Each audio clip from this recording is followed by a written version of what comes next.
Item ಯಾವುದೇ ಇರಲಿ try ಮಾಡಿ ಆಚಿ ಚಿಕನ್ ಮಸಾಲಾ. ಬ್ರಾಹ್ಮಿ ಮುಹೂರ್ತದಲ್ಲಿ ಎದ್ದೇಳುವುದರಿಂದ ಸಾಕಷ್ಟು ಲಾಭಗಳಿವೆ ಎಂಬುದನ್ನು ನಮ್ಮ ಗುರು ಹಿರಿಯರು ಹೇಳುತ್ತಿದ್ದುದನ್ನು ನಾವು ಚಿಕ್ಕಂದಿನಿಂದ ಕೇಳುತ್ತಾ ಬಂದಿದ್ದೇವೆ. ಅಂದಹಾಗೆ ಬ್ರಾಹ್ಮಿ ಮುಹೂರ್ತ ಎಂದರೆ ಬೆಳಗ್ಗೆ 4ರಿಂದ 5ರವರೆಗಿನ ಸಮಯ, ಅಂದರೆ ಸೂರ್ಯೋದಯಕ್ಕೂ ಮುನ್ನ. ಈ ಸಮಯದಲ್ಲಿ ಎದ್ದೇಳುವುದರಿಂದ ಆರೋಗ್ಯದಲ್ಲಿ ಒಂದಷ್ಟು ಧನಾತ್ಮಕ ಬದಲಾವಣೆಗಳು ಉಂಟಾಗ್ತವೆ. ವೈಜ್ಞಾನಿಕವಾಗಿ ವ್ಯಕ್ತಿಯ ಮಾನಸಿಕ ಮತ್ತು ದೈಹಿಕ ಆರೋಗ್ಯ ಸುಧಾರಣೆ ಆಗುವುದರ ಜೊತೆಗೆ ಒಂದಷ್ಟು ಧನಾತ್ಮಕ ಶಕ್ತಿಯ ಆಕರ್ಷಣೆಯೂ ಆಗುತ್ತೆ. ಈ ಕುರಿತಾದ ಬಹು ಉಪಯುಕ್ತ ಮಾಹಿತಿ ಇಲ್ಲಿದೆ.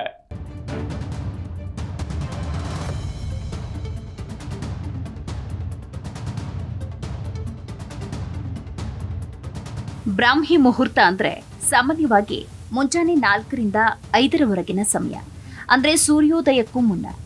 ಈ ಸಮಯದಲ್ಲಿ ಎದ್ದೇಳುವುದರಿಂದ ಆರೋಗ್ಯದಲ್ಲಿ ಒಂದಷ್ಟು ಧನಾತ್ಮಕ ಬದಲಾವಣೆಗಳು ಉಂಟಾಗುತ್ತೆ. ವೈಜ್ಞಾನಿಕವಾಗಿ ವ್ಯಕ್ತಿಯ ಮಾನಸಿಕ ಮತ್ತು ದೈಹಿಕ ಆರೋಗ್ಯ ಸುಧಾರಣೆ ಆಗುವುದರ ಜೊತೆಗೆ ಒಂದಷ್ಟು ಧನಾತ್ಮಕ ಶಕ್ತಿಯ ಆಕರ್ಷಣೆಯಾಗುತ್ತೆ. ಬ್ರಾಹ್ಮಿ ಮುಹೂರ್ತದಲ್ಲಿ ಎದ್ರೆ ಯಾವೆಲ್ಲ ಬದಲಾವಣೆ ಉಂಟಾಗುತ್ತೆ, ವ್ಯಕ್ತಿಯ ಜೀವನವೇ ಹೇಗೆ ಉಜ್ವಲವಾಗುತ್ತೆ, ಬ್ರಾಹ್ಮಿ ಮುಹೂರ್ತದ ಮಹತ್ವ ಏನು ಅನ್ನೋ ಸಂಗತಿಗಳ ಕುರಿತು ನಾವು ನಿಮಗೆ ತಿಳಿಸಿಕೊಡ್ತೀವಿ.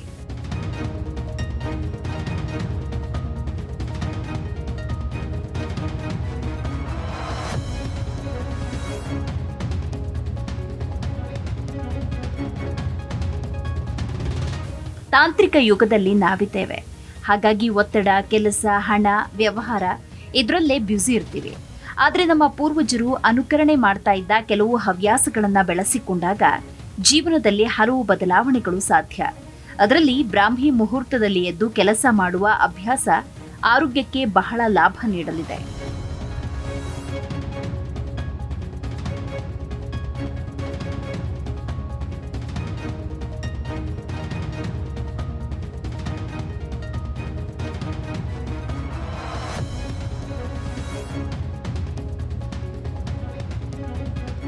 ಪ್ರಾಚೀನ ಕಾಲದಿಂದಲೂ ಬ್ರಾಹ್ಮಿ ಮುಹೂರ್ತಕ್ಕೆ ಬಹಳ ಪೂಜ್ಯನೀಯ ಸ್ಥಾನ ನೀಡಲಾಗಿದೆ.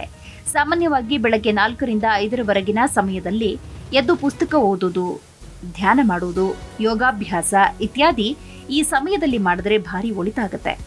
ಈ ಸಮಯದಲ್ಲಿ ಪರಿಸರದಲ್ಲಿ ಸಕಾರಾತ್ಮಕ ಶಕ್ತಿ ಇರುತ್ತೆ. ಅಂದ್ರೆ ಪ್ರಶಾಂತವಾದ ವಾತಾವರಣ, ಹಕ್ಕಿಗಳ ಕೂಗು, ಕಲರವ ಇತ್ಯಾದಿ ಮನಸ್ಸಿಗೆ ಮುದ ನೀಡುತ್ತೆ. ಹಾಗಾಗಿ ಈ ಸಮಯದಲ್ಲಿ ಮಾಡಿದ ಯಾವುದೇ ಕೆಲಸ ಯಶಸ್ವಿಯಾಗುತ್ತೆ.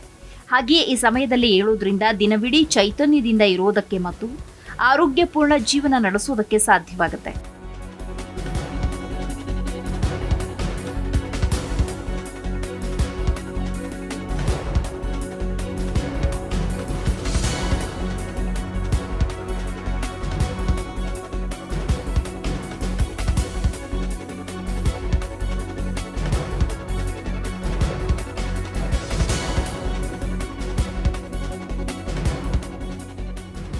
ಈ ಸಮಯದಲ್ಲಿ ಬೇಗನೆ ಏಳುವುದರಿಂದ ಮನಸ್ಸು ಹೆಚ್ಚು ಸಕ್ರಿಯವಾಗುತ್ತೆ. ಇದರಿಂದ ಮೆಲಟೋನಿನ್ ಉತ್ಪಾದನೆಯಾಗಿ ಖುಷಿಯಾದ ಹಾರ್ಮೋನ್ ಉತ್ಪತ್ತಿಯಾಗಬಹುದು. ಇದರಿಂದ ಹೃದಯದ ಒತ್ತಡ, ಮಧುಮೇಹ, ಹಾರ್ಮೋನ್ ಬದಲಾವಣೆ ಇತ್ಯಾದಿ ಸಮಸ್ಯೆಗಳು ಕೂಡ ಕಾಣಿಸಿಕೊಳ್ಳುವುದಿಲ್ಲ. ಈ ಸಮಯದಲ್ಲಿ ಏಳುವುದರಿಂದ ಒತ್ತಡ ಕಡಿಮೆಯಾಗಿ ಮನಸ್ಸು ಶಾಂತವಾಗುತ್ತೆ. ರಕ್ತದ pH ಮಟ್ಟವನ್ನು ಕಾಪಾಡಿಕೊಳ್ಳಲು ಸಹಾಯ ಮಾಡುತ್ತೆ. ವಿದ್ಯಾರ್ಥಿಗಳು ಬೆಳಗಿನ ಸಮಯದಲ್ಲಿ ಓದೋದ್ರಿಂದ ಅಪಾರ ಪ್ರಯೋಜನವಿದೆ. ಹೆಚ್ಚು ಆಕ್ಟಿವ್ ಆಗಿರಲು ಮತ್ತು ಶಾಂತ ರೀತಿಯಲ್ಲಿ ಇರಲು ಸುಲಭವಾಗುತ್ತೆ. ಮಾನಸಿಕ ಮತ್ತು ದೈಹಿಕವಾಗಿ ಒಳ್ಳೆಯ ಆರೋಗ್ಯವನ್ನ ಪಡೆಯಬಹುದು. Desk bureau, G Kannada news.